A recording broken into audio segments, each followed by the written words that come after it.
Welcome back to Effortless Investor, the channel where we keep investing chill, simple, and well, effortless. Are you currently trying to time the market? It's a bit like trying to guess when it'll stop raining in the UK. Good luck with that. Enter dollar cost averaging. The stress-free way to invest. It's like a good cup of tea. Simple, consistent, and oddly comforting. Here's how it works. You invest the same amount regularly. Say £100 every month, no matter what the market's doing. Let's say you're buying the VUSA ETF.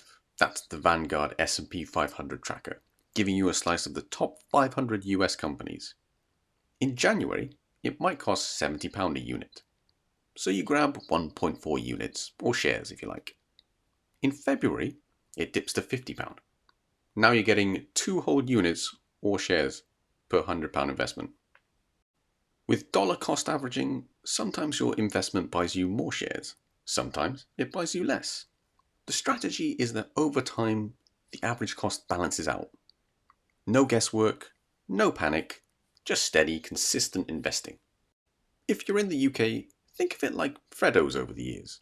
Sometimes they're 10 pence, sometimes scandalous, but you're still getting chocolate. That analogy is exactly why you don't ask ChatGPT to give you an analogy for dollar cost averaging. So if you're not a fortune teller, and let's be honest, who is? Dollar cost averaging might be your best strategy. Stick to the plan and invest the effortless way. If you enjoyed this content, please feel free to give this video a like, and don't forget to subscribe to the channel for any future videos and portfolio updates. That's it from me. Cheers and good luck to your investment journey.